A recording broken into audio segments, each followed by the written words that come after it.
Come and dream with me.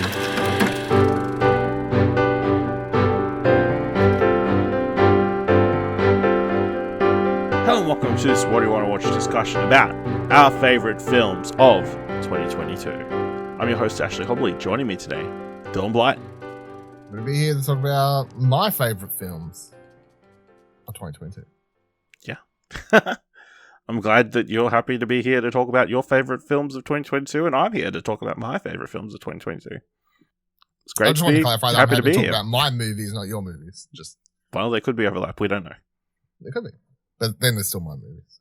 But yeah, your list is your list, and my list is my list. Yeah, correct. It's great to be here. Yeah, so before we get started, feel like an important clarification. The films on our lists are films that released in Australian cinemas between the 1st of January 2022 and the 31st of December 2022, or released obviously on Australian rental stores or streaming services in 2022. Just to clarify, I don't feel like that's much to clarify. Like, I don't know. I've seen a lot of lists. A lot of people obviously went to different film festivals that came out at the end of the year. Films like After Sun and Tar and The Fabelmans had like a exclusive advanced screening right before the end of the year that I saw that won't be on my list because obviously it came out in 2023 here in Australia. But it's just to clarify the rules because maybe there's films on our list that did come out in 2021 overseas, didn't come here to Australia until 2022. It's crazy. It is crazy. Australia, but, so we're going off Australian release dates. People, they just want to. They give the list of the movies that they saw that year. So, if you read Empire magazine, what release dates do they use? I don't know. I haven't read Empire magazine. European, because they're a fucking UK magazine, right? It's true. They don't have to clarify it. It's just expected.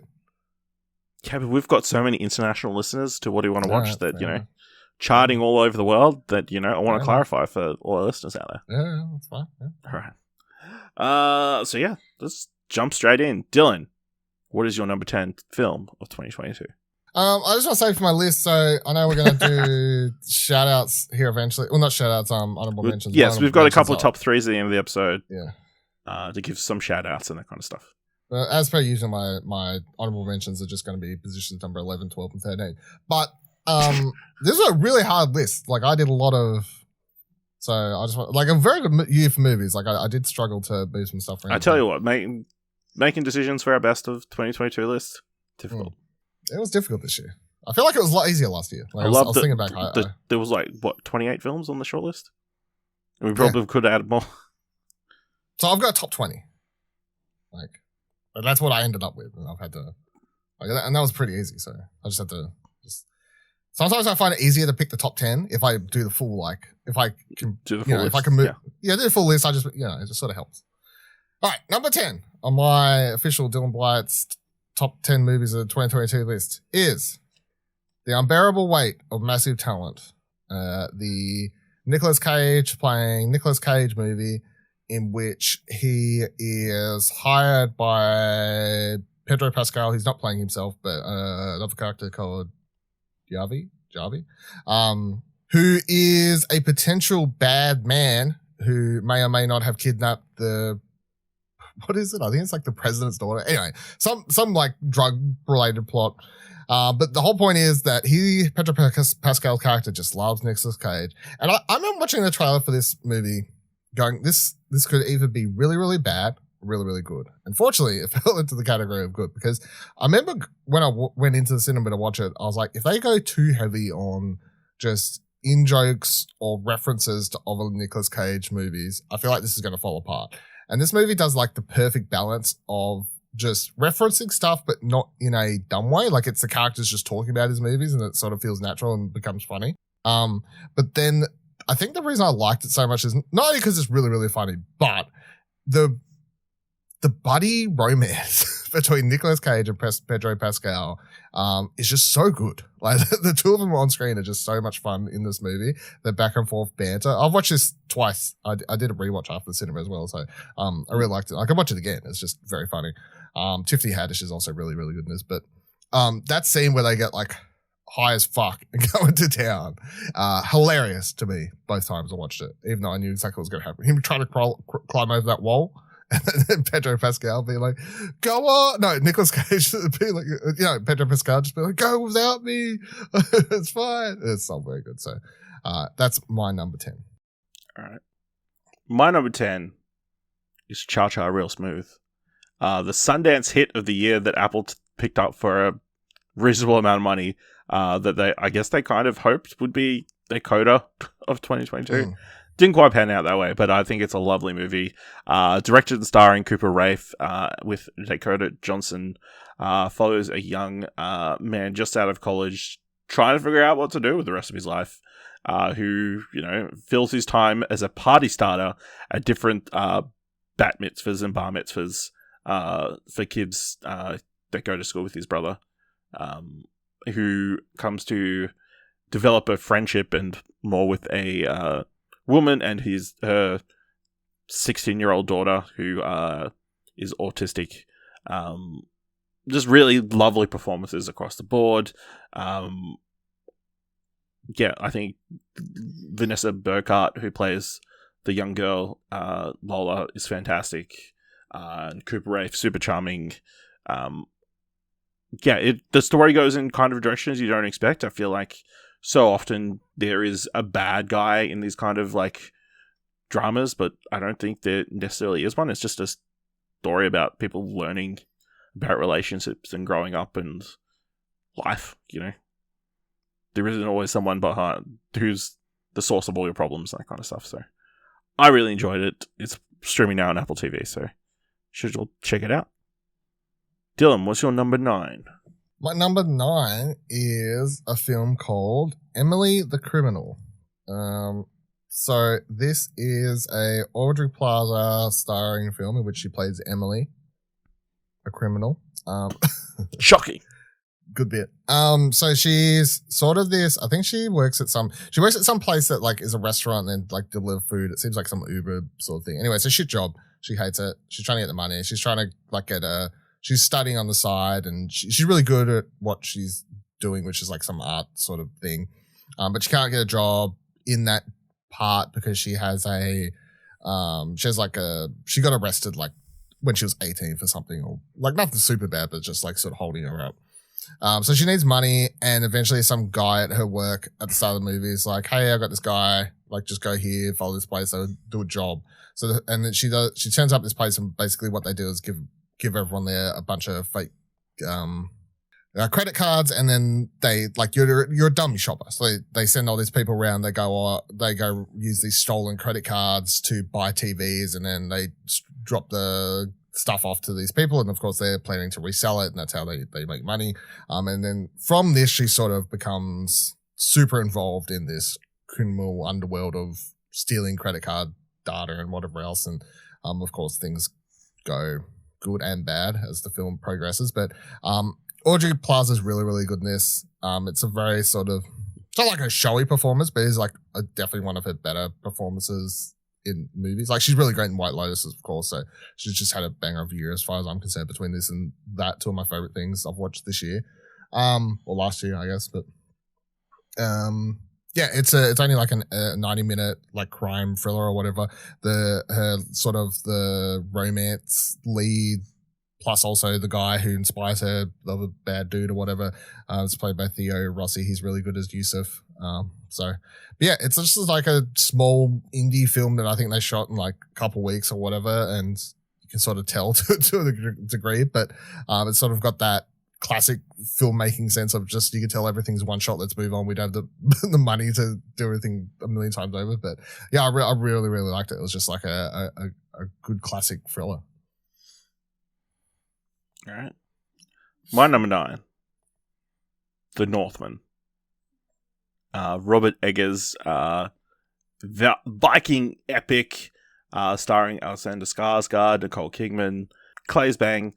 Anya Taylor-Joy, Ethan Hawke, Willem Dafoe, which is based on the Legend of Amleth, which was the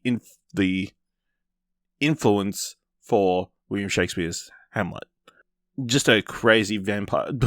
I keep saying vampire. Vampire. Yeah, that would have like changed things up. Viking epic. Just this man who's devoted his life to getting revenge on this person who killed his father and stole his mother and stole his kingdom.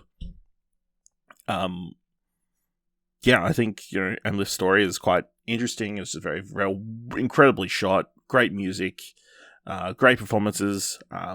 Nicole Kidman has like a scene-sealing moments that was one of the moments of the year. And there's these incredible sword battles and Viking raids and just a really bold movie by somebody who has had very toned down, I guess, film so far, or like smaller scale stuff. So seeing him doing something like this was pretty cool to see. So yeah, that's my number 9. Dylan, what is your number 8? My number 8 is Scream, 1996. No, oh wait, sorry, Scream, the 2002 film. So the 5th entry in the Scream franchise, returning after many years off, and also under the direction of someone who's not Wes Craven for the first time, which is sort of the other big thing, and also not being written by Kevin Williamson, who wrote all other films. So it sort of had a lot riding on this film's shoulder, and it's very, very, very good. I was very happy with it as someone, I'd say I'm a big Scream fan. I don't know if I'd have to fight Buddy for I don't know if he has to give me permission to say that or whatever, but I'd say I'm a big Scream fan. This rejuvenated the franchise. Not that neither, because again, I'll say this every time I come up. Scream 4 is really fucking good, and it came out way too early. If it came out now, everyone would love it. Anyway, this breathed such fresh life into the, I guess, slasher genre and Scream, to the fact that they greenlit and got a sequel out so fucking fast that it's about to release in 2 months. So that's insanity. But everyone's really, really good in this. I love the new sort of cast of characters we got, from Jack Quaid being in this to Jenny Ortega, who's had an amazing year. Jasmine Savoy Brown, she's really, really good in this as well. And returning, of course, David Arquette's fantastic in this. Neve Campbell and Courtney Cox are fine. The return is great to see them, but they're get the least screen time. Melissa Bera, however you say her name. She's really, really good, of course, as the Baru as the lead, I guess, in this. It's just classic Scream formula. I like the direction they take of having not only the title be a soft reboot and then play that into the direction of the Ghostface in this, and then because it's always, Scream's always meta, of course, with what it's doing, and I like the way all that sort of comes into and works with this one. So yeah, great fun time at the cinema, great fun time to watch at home. So Scream. All right, my number 8 is Decision to Leave, the new film by Park Chan-wook, starring Tang Wei and Park Hae-il, which is the story of, a doomed romance, I guess, 2 lovers who can never be together. There is Tang Wei as the detective who's investigating the murder of this man who's been fallen from this high mountaintop, and the victim's wife is the main suspect, and he soon finds himself romantically drawn to her, and it kind of explores, there's all this romantic tension, there's all this mystery about what really happened, and just all this devotion and how surveillance, and there's all the, I don't want to say too much because I think going in pretty fresh is very helpful, I guess, but it is this story that has stuck with me since I watched it. This tragic love story, I guess, of 2 people who can't be together because he's married and she is maybe a murderer. So yeah, Decision to Leave, I think a fantastic film. Beautifully shot as well. It's got some of the best cinematography that I've seen this entire year. Some remarkable shots. So yeah, that's my number 8. Dylan, what's your number 7? My number 7 is the Netflix film All Quiet on the Western Front. So this is a remake of like the 50s, I think, war film. It's also based on a novel, so I guess it doesn't really matter. But it's a haunting sort of depiction of World War One, where you follow these young German would-be soldiers who are so happy to come fight for their country, and they think it's going to be the best thing ever, and then they get there and it absolutely sucks, and they quickly discover that it's terrible and everything sucks about it. And you sort of stick with these characters on one side, and then you also are following Daniel Bruhl's character's side of he's like he's the only actor I can remember because he's the only like notable actor, I guess, in it, like who's known outside of Germany, I guess. But he's like sort of, you got him brokering the surrender that would eventually happen between that would end the war. And like when you have this pacing between like a clock ticking down and people's lives, like the amount of lives being lost per minute that's spent sort of working on eventually putting a stop to this war and everything. So there's just a lot of really haunting scenes in this. I don't mean like grotesque, like violent. It's just the way it depicts loss and just the amount of loss and the amount of people that died for absolutely no reason is it does a really good job at just showing just how dumb World War One was. Yeah, really, really, really good. All right. My number 7 is The Woman King, directed by Gina Price Bythewood, starring Viola Davis, Thuso Mbedu, Lashana Lynch, Sheila Atom, Hierophant Tiffin, John Boyega.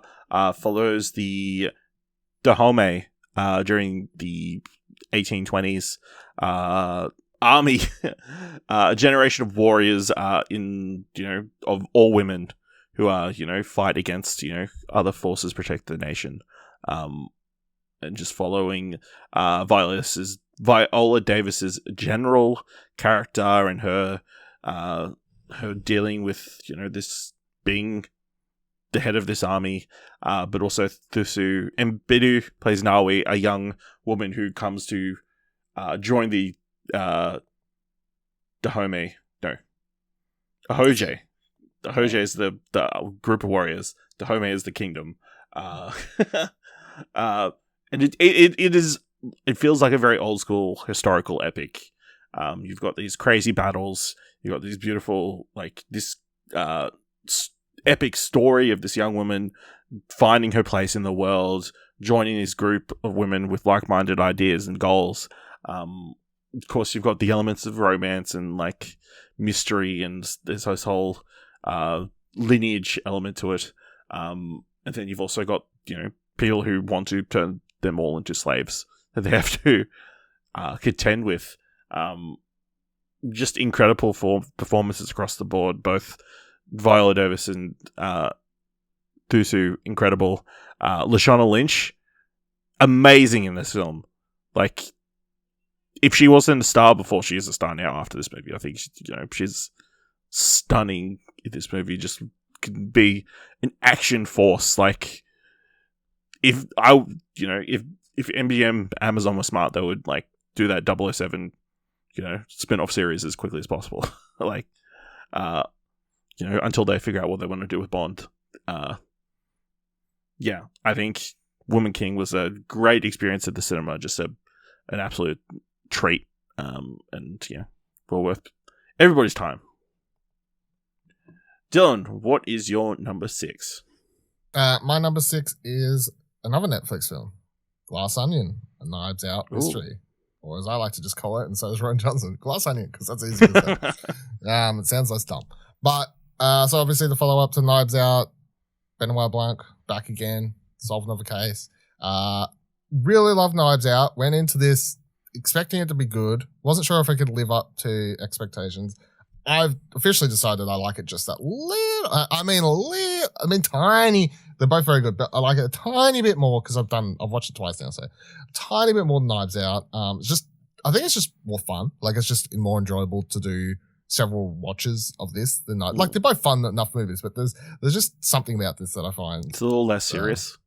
maybe that's why. Maybe that is why. Like I feel like because the other film like classism and racism and all these things that are happening in, it just feels heavier watching Knives Out. Like not super heavy, but like in the background, there's something heavier happening. Whereas this one, it's just like, it's fucking Elon Musk and he's a fuckhead, isn't he? Like, like that's how the movie boils down to me. Like, especially I'm watching it for the second time after I had this epiphany, like watching in the cinemas that first time. When I watched it the second time, I'm just like watching the entire time going, what a wanker, like it just sort of makes it fun to it's like when I just imagine and ever since, because we obviously watched it in cinemas before a lot of people did, it was quite interesting because I remember when it came out on Netflix, I saw so many other people having the same revelation, just tweeting like, is that not supposed to be Elon Musk? I'm like, it's not just me. Like, so it's just like, makes it sort of fun to watch, but really enjoyable. Everyone's fucking fantastic in this movie. I don't know. Ryan Johnson gets these amazing performances out of anyone he works with, I feel like. So it's just a great fun time. Really great, smart use of the way they build up the mystery and then doing I don't want to spoil everything, of course, but just like the way it sets up its first act and then goes into the second act. Like there's a swerve, there's a reveal, there's a pullback of the curtain, would you, sort of thing, which is really good. And the way that all comes together. So, super excited for Poker Face. Yeah. My number 6, Avatar: The Way of Water. Of course, the latest film from James Cameron. 13 years later, we return to Pandora, following the adventures of the Na'vi. This time, the humans back. This time, Stephen Lang's a Na'vi. This time, humans with gas masks. This time, space whales. It's a movie that, you mentioned all those things and you go, fuck, this is going to be a terrible, ridiculous movie. And yet it finds a way to hook you emotionally. One of the most spectacular things you'll be able to see in cinemas. It was a visual treat. The film justifies its lengthy runtime with a epic finale, which feels like the culmination of everything James Cameron's been doing his entire career. I didn't expect to be emotionally attached to all these kids, but damn, those kids, by the end of the movie, you wanted to give them a hug or tell them it's all going to be okay. Somehow this movie got me excited at the prospect of another 10, 15 Avatar movies. So, what an achievement. Even made me watch stuff at a higher frame rate than you could notice? Yeah. Not in a good way, though. But at times still. I think, just and to see the success of this movie is freaking crazy. Very crazy. We did our fantasy game results maybe 2 weeks before the end of the year. I'm like, Avatar's not going to affect these numbers at all. There's no way it's going to make $700,000 in the first 3 weeks. I wouldn't beat you, but I think it's very funny that I'm like, there's no way it's going to make $700 million worldwide within the first 3 weeks. And yet it's already past Top Gun at this point. Yeah. 5 weeks in or something. So, Avatar: The Way of Water. My number 6. Dylan, what is your number 5? Nope. No, what's your number 5? Nope. Dylan, to continue this episode, we need you to tell us what your number 5 is. Nope. Yeah, this bit's been run into the ground. You're talking about Jordan Peele's Nope. My number 5 is indeed Jordan Peele's Nope. His third feature film is it's just fun to do that bit. It's like it's a terrible dad joke, but it's the Jordan Peele directed Jordan Peele's Nope. Yep, that's right. Love that. My quick side though, my brother the other day, my brother the other day goes, he's like, "Oh, I watched Nope. What's his? Oh, one I haven't watched that." I'm like, "What one did we watch?" He's like, "I watched the racism one." Get Out. He's like, I watched the one with the clones or whatever. I'm like, that wasn't actually the plot of that movie. But anyway, Us. And he's like, yeah, and I watched the new one. I'm like, you've watched one? He's like, no, there's a fourth one. I'm like, no, there's not. There's only 3. He's like, Candyman. I'm like, no. No. That's right. He's like, what? Every time I watch the trailer, it says Jordan Peele. I'm like, no. It's fucking. So I don't know. Promotion works. Everyone. He thought it was. He thought it was Jordan Peele movie. Jordan Peele's near the Costas Candyman. But nope, very good. So it's I recently rewatched it because I picked up the 4K Blu-ray when it came out. But it's just I love that Jordan Peele can continue to put out movies, none of them at all the same. He can play in sort of different genres. Like this is a horror movie, but less a horror movie than his other two. This plays more into like a sci-fi thriller than like anything else, I guess. But it's just got like an epic sense to it that none of his other movies did either. Like it feels Spielberg inspired, especially when you get to that last act, especially the one sequence. And again, I'm trying to avoid spoilers and everything we're talking about here because it's a spoiler cast, but that one sequence, like the IMAX shot stuff, the fucking where he's on the horseback, like that feels like Spielberg inspired scale of epicness to what's happening. And like seeing him do stuff like that and not only just pull it off, but do it so well that it sort of sticks in your mind is just something special. But it's also his mix of genre and ideas that he continues to do, and it doesn't even feel forced. Like it's just I sort of like that. It's a alien. It starts off and you're like, yeah, there's an alien craft or whatever. Something's going on here. I've seen movies like this before, but then the movie also starts with a monkey potentially having killed a bunch of people, and you're like, how the fuck do these things connect? Like and the thing is, by the end of the movie, if you don't like, you can walk away from the end of the movie and go, I have no idea why we went back to that monkey scene over and over, but you know what? I saw the great time. It doesn't really matter, and I feel like that's sort of why it works. Whereas if you get it, like not to be like sound pretentious because I don't think it's that hard to understand, but if you get it, I feel like it just elevates everything else in the movie. That little bit extra. And if you don't, it's fine. You still had a great time. But all the performances are great, especially shout outs to Keke Palmer, who is on another level of energy and personality in this movie, I think. So she's really, really great. But yeah, Jordan Peele's nope. All right. My number 5, The Banshees of Inisherin. Martin McDonagh's latest film, the repairing of Colin Farrell and Brendan Gleeson from In Bruges, 15 years later, 14 years later.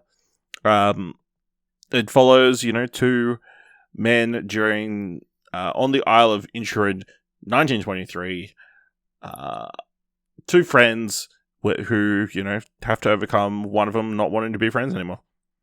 And, this small town, country town with one pub, how do they go about dealing with that where one person has decided that, he doesn't want to be friends anymore. Just an interesting tale of like what life means, what our legacy, what we leave behind, being nice to each other, friendship, family, all this stuff. Brendan Gleeson, Colin Farrell, just fantastic. Kerry Condon, she is stellar in this movie as the only female voice and also kind of the voice of reason. And Barry Keoghan, also, very funny. But, we all know the real star of the film is Jenny the Donkey. So, see, as someone who hasn't watched this, and I still have no idea what this movie is actually about, because you watch the trailers and you're like, what's actually the point? Like, is he going to fucking kill him? It tells you. It's exactly what it is. But you're like, is he going to kill him? Like, is this, what's the, I don't know the direction. Like, I can't tell. Like, he starts threatening about cutting off his fingers. I'm like, what direction is the movie going to go? I keep seeing online people like keep bringing up this fucking donkey. I'm like, I can't see a donkey in the trailer, but apparently there's a donkey in the star in the trailer. Is a donkey pulling him on a cart at some stage? Is that the donkey? Is that not no, donkey? there's like, he's got a little donkey. Okay. It's very important. It's adorable. It is a shame that you haven't been able to see in Banshees of Inisherin yet. Kind of potentially, I know people, by the time you listen to this, like you've got a few days before our official Explosion Network Best of 2022 list is out. And as always, we're not spoiling what's on that compared to our main list. But yeah, I will say, obviously because I haven't watched it, I like it. It's one of those ones, that's the movie this year. And there's always one or two every year where it's like, in retrospect, like months later, if I was to look back, maybe I would have voted high. I don't know. It'll be interesting. Because I remember last year, it was Licorice Pizza, right? Yeah. Now, by the time I watched it, I don't think it would have affected my voting because I didn't like it that much. You didn't like it that much, yeah. So that was a, yeah. Yeah. I think you'll like this more than Licorice Pizza. That's my bet. Okay. Fairly confident. Yes, that's my number 5. Dylan, what is your number 4 film of 2022? My number 4 is X. Put them up. X gonna give it to you. You're gonna give it to you. X gonna give it to you. That's my... Suck it. What? Suck it. Yeah, I know. X, the Ty West horror film, which also got a prequel in the same year, which is still just a crazy thing that happened this year. But X is set in the late 70s. It stars Mia Goth as this, I don't know if she's a stripper or just I don't know. Anyway, she's like a sex worker. She heads out with some friends and her like boss or boyfriend, all of the above, to film a porn movie, which this is set at the time before this is like porn movies are a thing. Like this is the sort of the time period set because it's like the insurgence of would-be porn films coming up, or I guess publicly available, not just passed around in secret porn movies. And they set out to film a porn movie, and the movie also stars like Kid Cudi and Jenna Ortega and Brittany Snow. It's got a wild cast really when you boil it down. Yeah. But they set out to this place to film a porn movie. They rent out this little hut off the side of a house in buttfuck nowhere. The house has got these little old lady and little old man in it. And of course, but this is a horror movie, so as soon as they get there and they start doing their sexy deeds and the old people start finding out about it, I ain't too happy about that. So things sort of turn violent from there. But it, like a lot of horror movies released this year, this movie is just a great, this is a lot more violent than some other things, but it is a fun time. And there is one sequence in this, I'm not just spoilers. There's a fucking sequence in this. I think it may be the last person to die, which I think is obviously purposely made to make you laugh. And fuck, it's funny. Like even thinking about it makes me laugh. So, yeah, it's a lot of fun. And then the thing that by the end, and it's revealed that Mia Goth was actually playing not only Maxine, the main character, but she's also, and this is like not really a spoiler at this stage. I feel like maybe I would have dodged this upon release, but for people to enjoy it themselves. But these days it's not. But Mia Goth was also playing the Pearl, the old lady in the house, running around doing fucking murdering people. And you wouldn't know. You're watching the whole movie. You would not have known. Like I did not know. And I didn't know when I was watching it that it was actually her. So it's sort of crazy. And then the fact that 6 months later, they're like, hey, here's a movie called Pearl that's about the, like that character when she was, what made her, when she's in her 20s and like what made her. So I don't know. Ty West had a crazy year when it came to horror movies, and there's a sequel coming out to this next year. Well, this year, 2023, called Max XXX Scene. So, crazy time. But yeah, X is my favorite horror movie I watched this year. I just thought it was just a grand time. A grand fucking bloody crazy time. Very Texas Massacre inspired, obviously, but good time. All right. My number 4, Glass Onion, A Knives Out Mystery. Or, as Ryan Johnson likes to call it, Glass Onion. Like Dylan said, just a great murder mystery film. I think it's been interesting, obviously, in the like month or so since we first saw it. Obviously, the Elon Musk thing has been brought up multiple times, but I've seen multiple other interpretations. I think the craziest one is he's meant to embody Netflix itself, and watching it with that lineage. But then you can also go, oh, he's meant to be like an embodiment of Trump or something like that, and all these crazy followers. It's an amalgamation of a lot of people, but just all the cast is really enjoyable to watch. It is a beautiful setting. They're filming in freaking Greece, and I'm not like don't care to travel or amazing locations, all that kind of stuff, but it looks beautiful. And just the way the mystery kind of unfolds, the way that the movie kind of turns itself on its head like halfway through,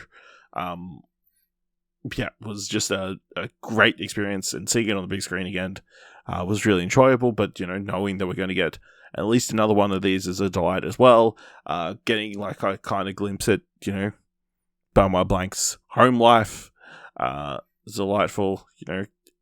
just some of these really crazy sequences, and there's so much fun stuff, like so many dumb name drops throughout this entire movie. It's just a really fun movie. So yeah, that's my number 4.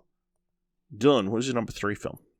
Since you've decided to say a movie I've already said, I'll say one you've already said. So my number 3, 4. What are we up to?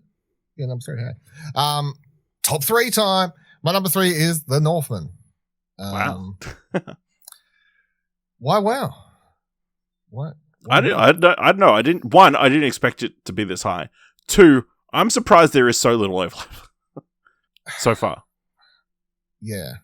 Well, yes and no. If we did the full top 20, then there'd be a lot more overlap. Yeah. But yeah, and it's like obviously because you're obviously talking there's about a few films I've seen that you haven't been able to. Yeah. Yes, and also And then there's horror movies that I haven't watched. Yeah. It's like if you're talking about our best of 2022 list, which people will be able to read shortly. It is interesting, but I kind of like when our favorite lists are more different to that because then those lists are more representative of what we deem together as like the thing. Whereas what we found in common. Yeah. Whereas I can put stuff on here like just it's your favorite list, so you can have whatever. Yeah. But Northman, really good. It's a fucking Viking epic to sort of end all Viking epics. Not a vampire epic. Not a vampire epic. But I mean, sure, if he wants to do one, I'll watch that as well. I don't know. Anya Taylor-Joy, she didn't want a good vampire this entire time. Could have been. But Robert Eggers is just, not one of those directors who, is sort of in the pantheon of, yep, I'll watch. What's he making next? Don't care. I'll watch it. Like it's just everything he does is just so interesting and so different every time. But yeah, as you were saying before, this is a lot bigger of scope than his previous 2 films. But it is still, like, I guess, built in the same sort of thing where his other 2 are built in fantasy, or like not fantasy, like fable, I guess. Like this is again built in fable, which is the sort of connecting fabric between all these films at the moment, I guess. But Alexander Skarsgård is really good as just this brute of a Viking man, like that sequence in the 30-minute mark or whatever, where they the Viking raiding sequence is just insane. Just crazy. One shot, just fucking killing everyone. It's insanity. And then you get down towards the end of the movie, of course, you get the final showdown fight and everything like that. It's really awesome as well. Anya Taylor-Joy is really good in this, but she's pretty much good in everything else she's in. Beautifully shot film. I love the way, I guess the more fantastical stuff Robert is shot. Eggers could shoot stuff in color. Yeah, it's crazy. Who'd have thought? And widescreen. It's the more fantastical sequences I feel are really, really well shot. I like the way he sets up there's elements of this that are sort of shot traditionally, like so again, I'm sort of just judging spoilers, but when he gets to his uncle's place, I guess, and like a lot of the general moving around, it's like sort of shot normally or whatever. But then when you get to like the fight sequence and stuff towards the end of the movie, it's shot more like a war epic, or I don't know, like a martial arts movie, but even though it's not really martial arts. There's some interesting, I guess, choices made with here. There's some interesting casting choices, including having fucking Bjork be in this as a crazy witch. Yeah. Was she a witch? Yeah, I think she was a witch, right? Yeah. Or pretending to be a witch. I told my parents, my side story for this, I told my dad to watch this. I said the movie's great. He tried to watch it several weeks ago. He said he turned it off. He said he got to the part where they were on the floor barking at one another and he thought, I've had enough. Wow, he barely got 10 minutes in. He barely got 10 minutes in. Yeah, so there's my dad's mini review of The Northman. But it's just a fucking pure epic. And I guess the only other vampire the only other Viking movie of recent memory that I feel like has sort of done justice to this would be Mads Mikkelsen's one. What's that called? I can't remember. Anyway, the one that's done by old mate who did Drive, Nicholas Refn. He did a Mads Mikkelsen Viking movie, like 2008 or something. I can't remember his name. Anyway, that's also very different to this, but also more in tone with like actual Vikings, not Hollywood Vikings, I guess is what the alternative is. I'd call them, but very good. I think it's just called Valhalla. Maybe I could be making that up. I feel like it's just one word. You're about to tell me I'm wrong. Valhalla Rising. Yeah, there you go. Pretty close. My number 3. The Batman. The Batman. Of course, we did our road to the Batman this year, where we watched several iterations of the Batman brought to big screen. I think this is like technically the 4th reboot, I guess, of the Batman. If you include Snyderverse's Batman, I guess, which, you know, you have to, otherwise they'll come after you. And this was, I don't know if I'd call it my favorite Batman, but it was definitely up there. Matt Reeves, of course, a name we can trust at this point. His Planet of the Apes films have been really fantastic. Getting to see his interpretation of Gotham, of Batman, of Catwoman, of like the whole crime families and that kind of stuff is really incredible. So many interesting sequences, whether it's just like the way that, you know, Batman goes into the Iceberg Lounge like several times, and like how each way he does it is different each and every single time. So many different things that you don't realize until after you come back. That's not even mentioning Paul Dano as the Riddler and have this creepy character that, you know, is pulling all these different murders off and riddles, and like the first time you see him is like one of the most shocking sequences. Like you see it in my mind. It literally scared a kid. I've told this story. It literally scared a kid in my screening. So yeah, what more could you want? And Zoe Kravitz, fantastic as Selena Kyle. Like, wow, star making if she wasn't a star already. And then Robert Pattinson, he's really good as the stoic Bruce Wayne. This emo version of Bruce Wayne, I guess, who, you know, is still reeling from the death of his parents and like has reclused himself from the rest of the world, but has devoted himself to like being Batman and like a very, you know, definitely not the gadget laden Christopher Nolan Batman, like a very early days, makes his own Batmobile, is very scarred and messed up, has scenes of battles and that kind of stuff. Batman, really great film. I enjoyed it. Great score by Michael Giacchino, which has been ridiculously snubbed by the Oscars. Just visually really interesting as well. Like, the hallway sequence with the shotgun, with the machine gun in the darkness. Like, that might be one of the best shots of the year. Incredible movie. Yeah, really enjoyed it. Dylan, what is your number 2? I feel like these next 2 picks are. I feel like I surely know what yours is and mine should. But anyway, my number 2 is Everything, Everywhere, All at Once. Okay. Does your number 2 have a plane in it? Maybe. Okay, because if so, that makes perfect sense. So Everything All at Once, the Daniels movie about taxes, is a wild time. I have no idea how you really pitch this movie to someone other than just saying, look, do you trust me? Do you love me? Watch this movie. You know, like, I don't know. Because if you try and explain the movie, it's about this Asian American family who they're running this laundromat and the taxes are fucked, and they go see Jamie Lee Curtis, and then suddenly she gets invaded by an alternative universe. You know, like it doesn't really see. And then there's a bagel. Like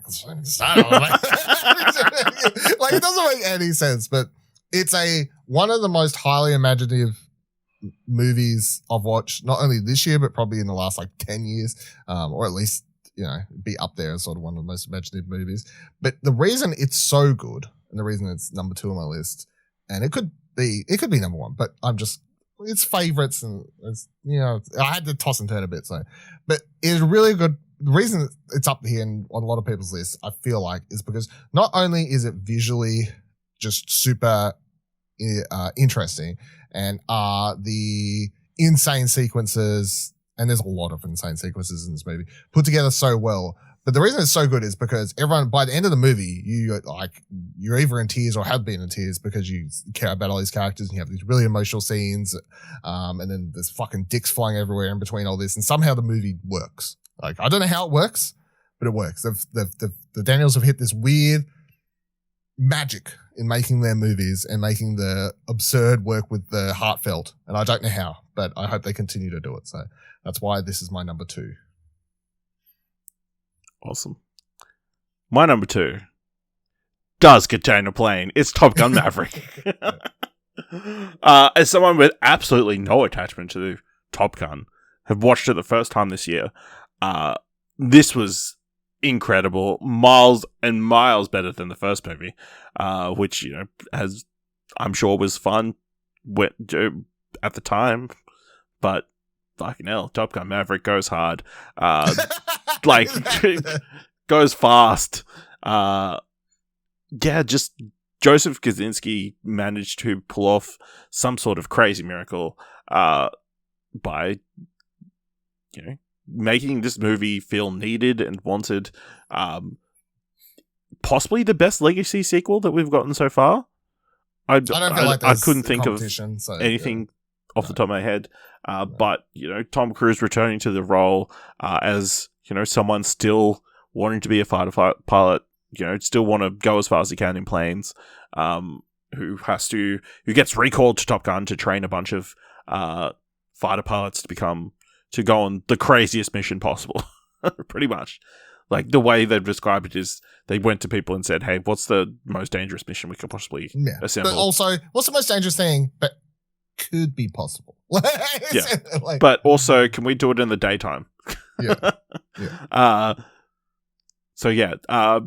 on top of that, Miles Teller playing Goose's son, Rooster. That's his call sign, not his actual, what he was actually named. Not his birth name.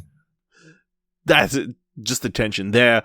All the new recruits, they're super fun and like enjoyable. Whether it's Phoenix, Hangman, Bob. I was going to say, this is the best one. Bob.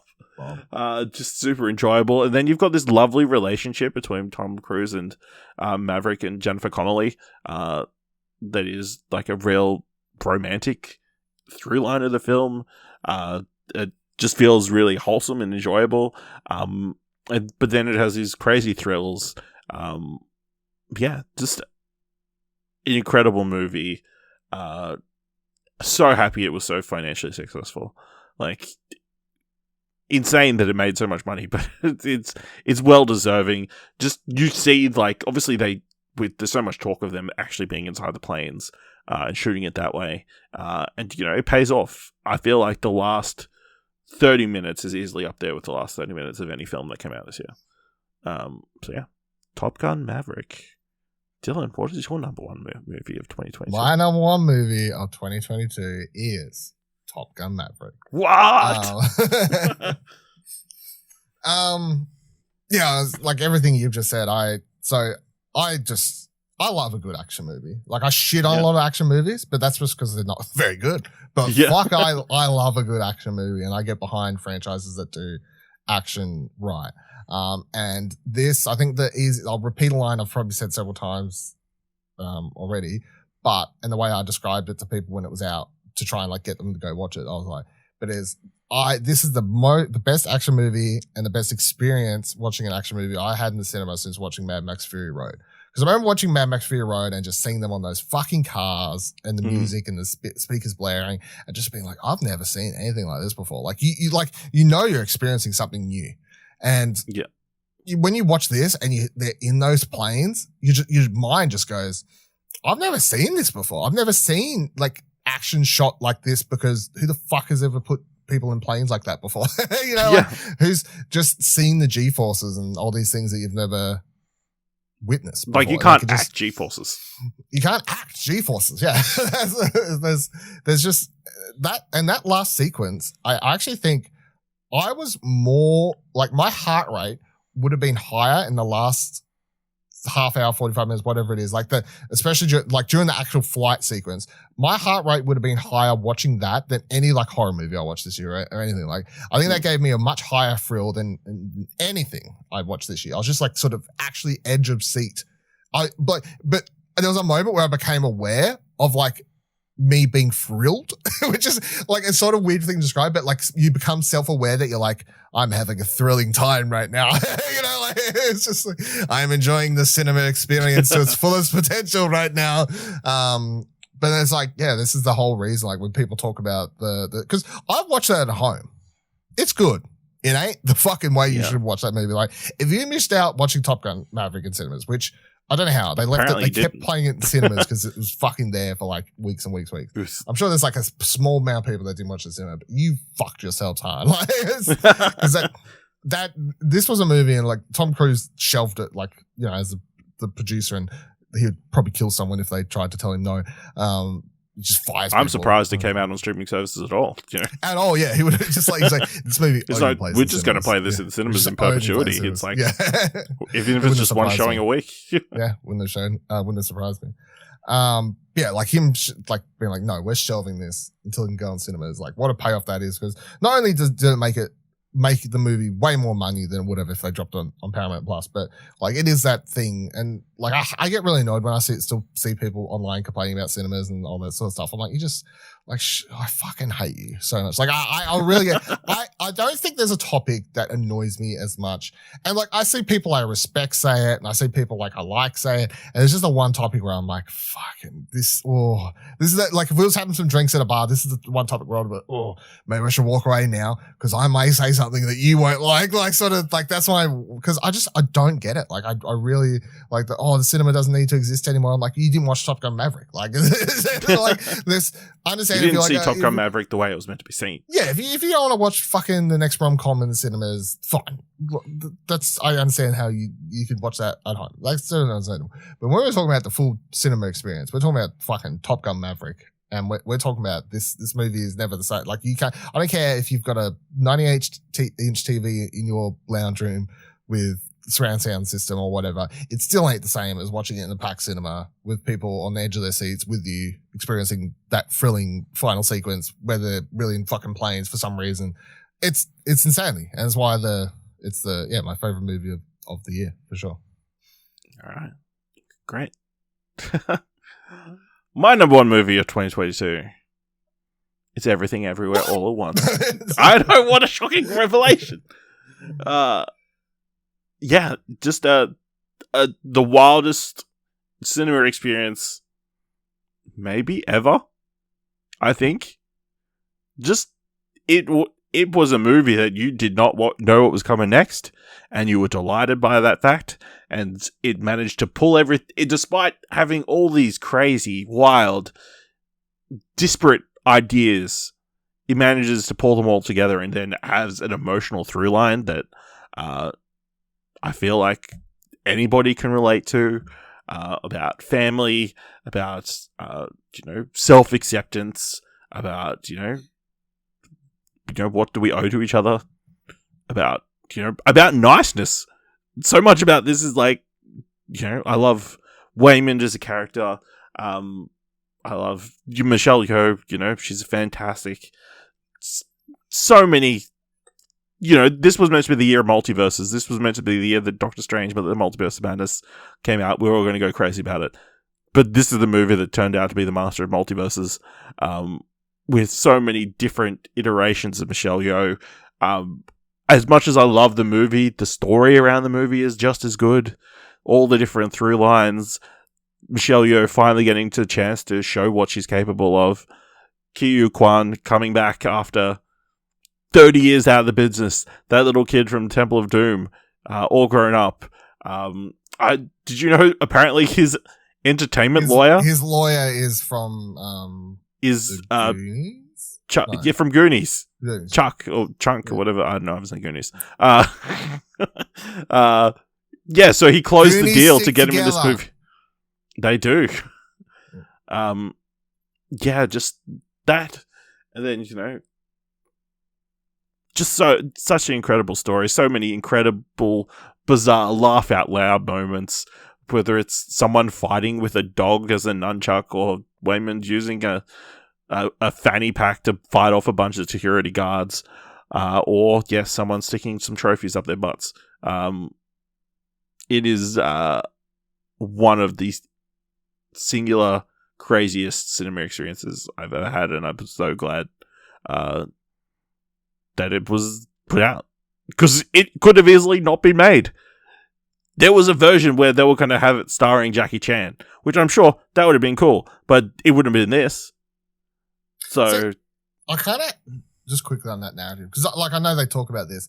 I hate when the headlines pointed as Everything Ever All at Once originally set to star Jackie Chan. It's like, it was never set to star Jackie Chan. No. When they were writing it, they had Jackie Chan in mind. And while they were still in the writing process, they realized that the character would be better off as a female for the story. They changed it and then had Michelle Yeoh in mind. So it's not like Jackie Chan was ever cast. It was just a part of their creative process. Yeah. So yeah, that's my number one movie. Dylan's number two. What a weird, end to this episode. You're like complaining. You're like, there's no overlap. Then with our top two movies, our top two just overlap. Overlap? Yeah. All right, let's, before we wrap up, let's give some top threes. Definitely in the top three. So, Dylan, it's meant to be top three honourable mentions, but you do have your 20 set out. So, I mean, I would feel bad if we don't. I don't feel super strong about the bottom couple. I could do however many you want to do, I guess. Top five. I'll let you. Top five, I'd feel safe. Definitely in the top five. Yeah. Okay, go. So I'll give you my 11 through to 15, or 15 through to 11, I guess. Yeah. So number 15 on my list. My list. Number 15 on my list was Bodies, Bodies, Bodies, the horror comedy. That's just a great time again. That movie's, it's not very scary. It's just fun. It's just ridiculous characters. Number 14, Resurrection, the one I watched only a couple months back. Rebecca Ferguson? What's that last? No, not Ferguson. No, that's not one. That's a Mission Impossible one. Rebecca from Iron Man 3. Yeah. Anyway, her, I can't remember last name. I'm so sorry. This is a thriller, really good, where she sort of plays this altogether woman, and then suddenly Tim Roth shows up in her life as someone from like the junior years. Her being Rebecca Hall. Rebecca Hall, thank you. Rebecca Hall, and she's phenomenal in this movie. This is just a psychological thriller that just really gets under your skin until its final moments. And yeah, it's just two actors being really fucking good, and the way it's shot and put together is just creepy. Like it's not like this like fucked up things happening. It's uses the way you shoot and light things and just dialogue. It's just fucking creepy. Number 13, Barbarian. A horror movie that, again, is a fucking wild time. And fun, wild time. Like, I don't feel like this movie's super scary. It is more scary than, like, Megan or anything. Like, if you want to compare it to another movie, like, that's currently in cinemas that, like, isn't very scary, but it's fun. I would say Barbarian's a little bit more scary than Megan, but it's not super scary, but it is a lot of fun. And you're best going into this movie knowing absolutely nothing about it, and it just makes it so much more fun. The trailers, so I only watched one trailer prior to watching this, and then I actually went back after the fact, and I realized they put out this great trailer, which if you want to watch. I watched the Justin Long's next movie trailer. I'm like, I never seen that until after that's such a cool name of a movie. Let's check out this trailer. Yeah. And it turns out it's a trailer for Barbarian. Yeah. So I never realized I watched that trailer after watching the movie. I was like, fuck, that's a funny trailer. The fact that they just set this whole movie up as Justin Long's like sort of rom-com or whatever. Like some just like, hey, it's Justin Long's next movie. And they're like, yeah, some fucked up shit's about to happen. Like, it's really good marketing. So, but yeah, Barbarian's really, really good. Number 12 on my list is Jackass Forever. So of course, mega Jackass fan. That movie is just a blast, a lot of fun, a lot of nostalgia. Of course, like its position on my list is built upon my love for those guys and this as a franchise, Jackass. So, and then number 11 was Guillermo del Toro's Pinocchio. So sort of Pinocchio to end all Pinocchio is this beautifully crafted, hand animated, stop motion film is just not only a testament, I guess, to the craft, but the reason this movie's so good is because, and I loved his speech recently at the at the Golden Globes. Golden Globes, because he just straight up says that he just like fucking talks shit to the Oscars, where they keep only nominating animated films that are just made for kids, and he says like animation is an art form. It's not a genre. It's not a genre that's just targeted at kids or whatever.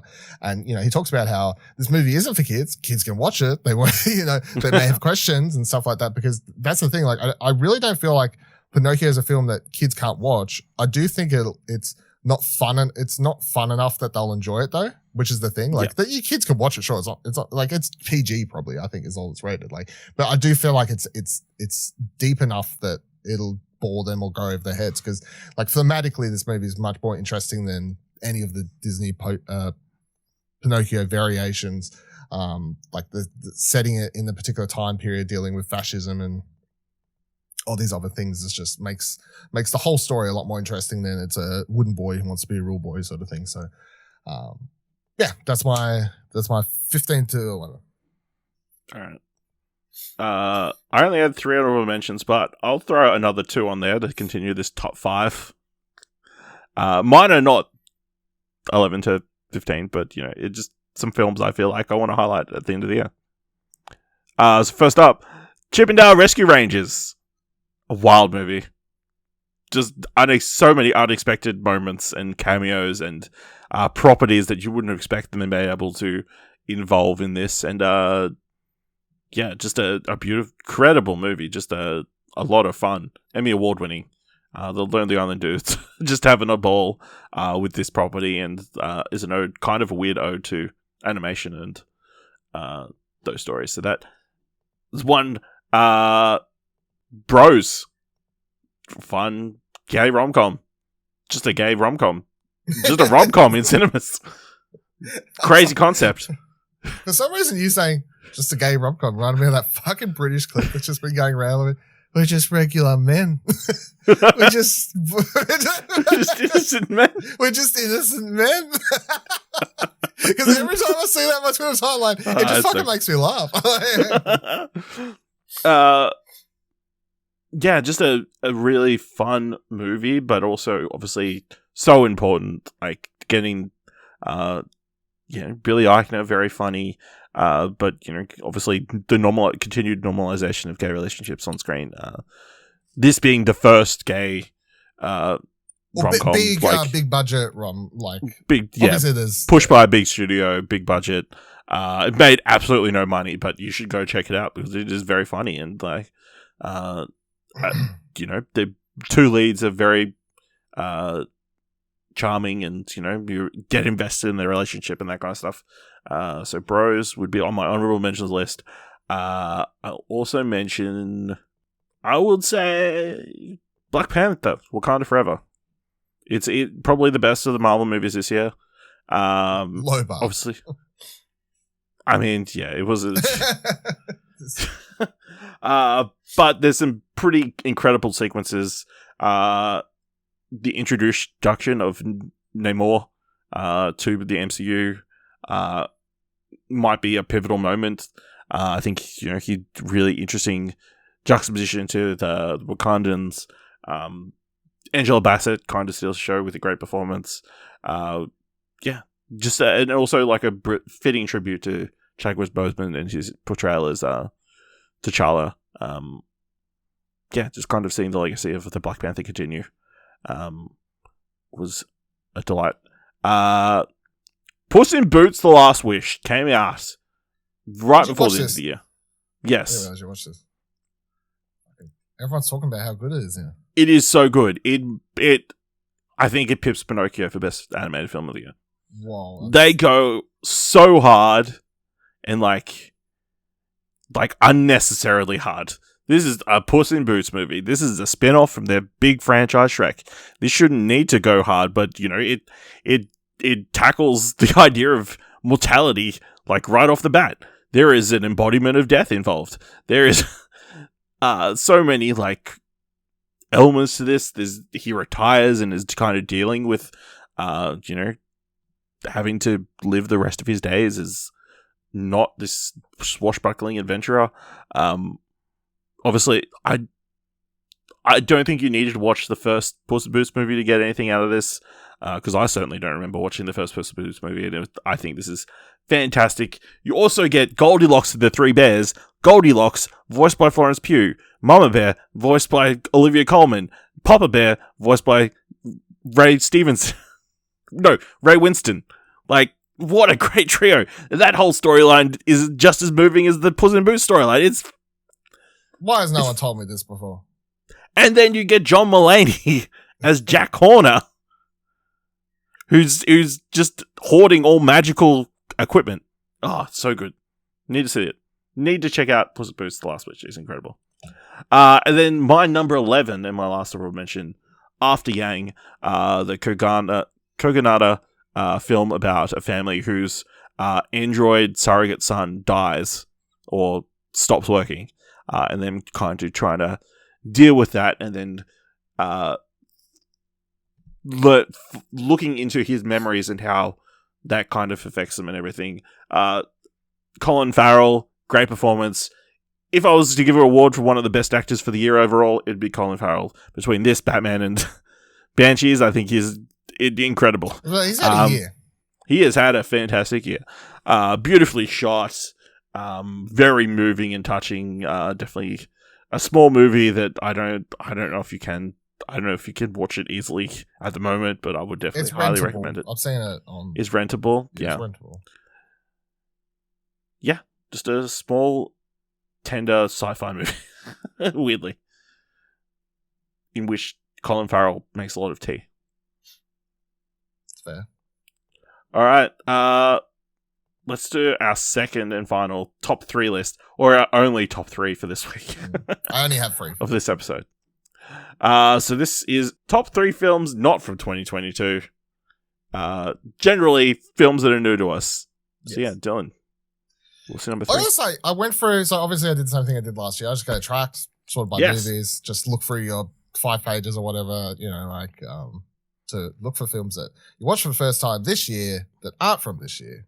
And I was a little bit disappointed. I feel like that in general, the majority of the films I watched in 2022 that weren't from 2022 didn't stick with me. Whereas last year, I remember I watched Butch Cassidy and the Sundance Kid for the first time. I was like, this fucking movie rocks. That's how I came around. So yeah, I've got 3, but I was like, I mean, that's the reason we're doing this top 3, because you love that movie so much. It's a good fucking movie. Like, I don't know if you've seen it, but it's a good fucking movie. Would it make the top of your list this year? There's a reason that people like say that's a good movie. It's a good fucking movie. So, all right. So I've got 3, but yeah, I was like the caliber was lower this year. Number 3 on my top 3 is. Are we doing? Just want to smash them all out, or do you want to take turns? We can take turns. I got number 3, Hidden Figures. So this is when did this come out? Let me look it up real quick. Hidden Figures that came out in 2016. The story of the 3 female African Americans who worked on different elements of the mission to the moon, I guess, is my synopsis for this film. Taraji P. Henson, really good in it. Octavia Spencer, really good in it. Janelle Monáe, really good in it. She's also in something else that came out this year. It's really good in. There you go. There's my time. Glass Onion connection. Yeah, it's a lot. I remember my one complaint was I feel like the movie's a little bit too light on the racism or whatever else. And yeah, I stand by that. But the movie is a lot of fun to watch. It does that's the sort of thing it does have going for it. It's fun to watch. So, and the three main cast members are really, really good. So, yeah, it's my number 3, Hidden Figures. All right. My number 3, Con Air. Nicolas Cage movie about a bunch of conflicts on a plane when the plane gets heisted or taken over by a bunch of other convicts. Of course, I watched this in preparation for Unbearable Weight of Massive Talent, and turns out Con Air, pretty great movie. It's fucking hell. Yeah, out of easily the best next. Fucking, I'll tell you what, You've got some films I know that you've watched this year, and if your number 1 isn't what I'm hoping it is, then you're fucked. Like, because I know you've watched some things this year, so like, it's just yeah.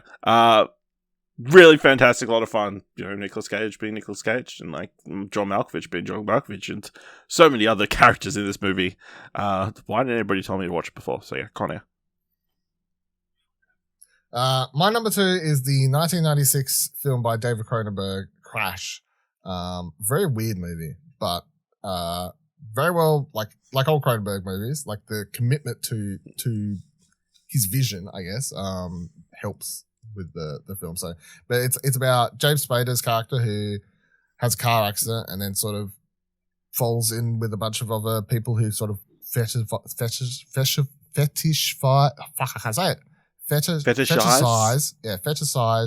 car accidents, and not all car accidents, and also just in general, like fucked up shit. I don't know. It's just a way to summarize that. But yeah, so you got James Spader, Holly Hunter, Elias Costas, Deborah Kara Unger, like the main people. He also has a partner, Rosanna Arquette, who's in it. And he sort of slowly starts pulling her over. It's a really interesting, I guess, exploration of a subculture of like sex, I guess is the easiest way to play it, but it's really beautifully shot. It's just these really great performances. It's fucking weird, at times grotesque, but also it just sticks with you. And you're like, I'm not sure if I liked it or not. And then, 6 months after I watched it, I'm sitting there doing this list, and I'm like, I think I'd like that movie. So, let's go Crash. Yeah, it's an interesting turn. My number 2, Swiss Army Man. I went back, I watched the Daniels' debut feature film. Freaking crazy. The origin story of their craziness. Just a weird survival movie about a man and a corpse trying to get back home.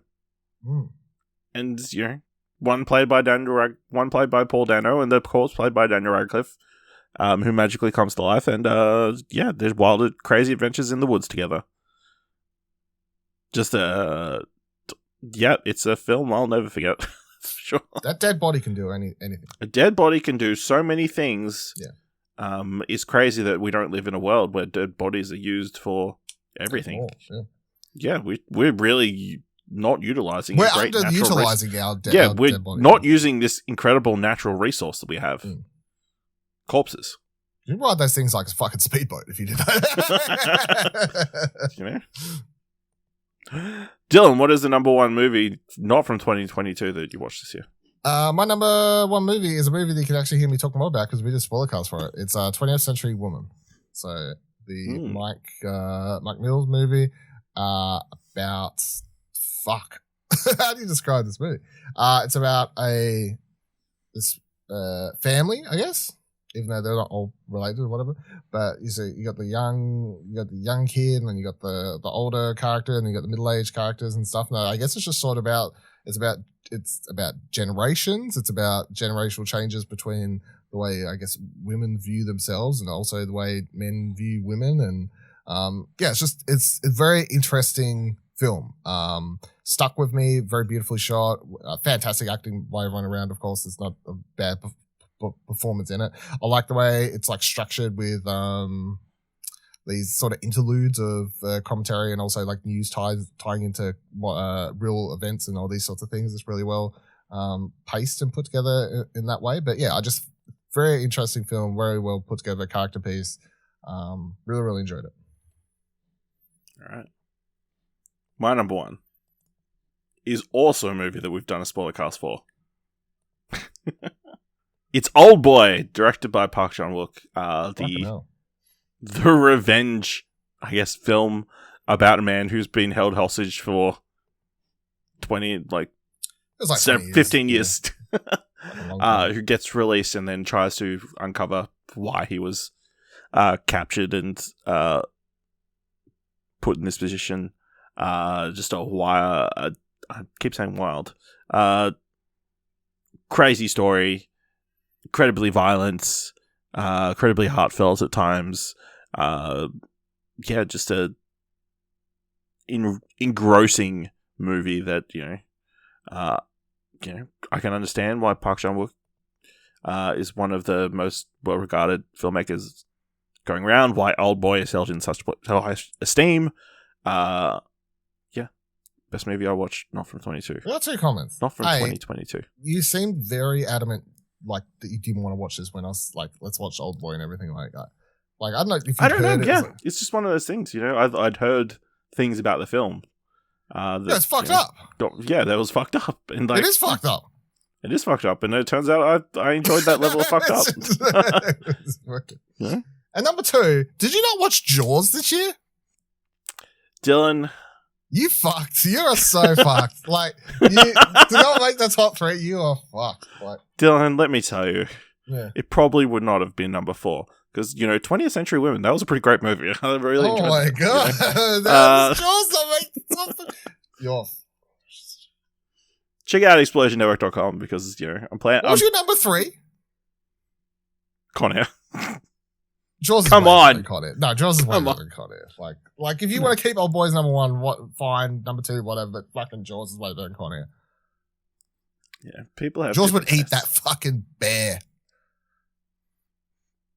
Bunny, whatever it was. Bunny? The stuffed toy. Jaws would eat that. Doesn't seem very necessary, but okay. Fuck that kid. On that note, let us know your top 10 favorite movies of 2022. Let us know your top 5 honorable mentions and top 3 movies that were not from 2022. And let us know how you really feel about Jaws by going to explosion.com/Twitter or jump down Discord at explosion.com/Discord. If you help us out here at What Do You Want to Watch, leave us a review on Apple Podcasts or on Podchaser. Leave us 5 stars, and then we can leave 5 stars. Or tell people about the show. And if you've liked this episode, enjoyed what we've done here at the Explosion Network this year, or at What Do You Want to Watch, head over to our Ko-fi page at explosion.com/support. And of course, go to explosionnetwork.com/best of 2022 to check out all of our best of 2022 content. Of course, this is our last week of best of 2022 content, so you can already read all our best of gaming, best of TV shows, and we've all got all our best of movie stuff coming out this year. What's going to be number 1? I feel like it's down to 2 choices. But thank you very much for listening. Until next time, keep watching stuff, I guess.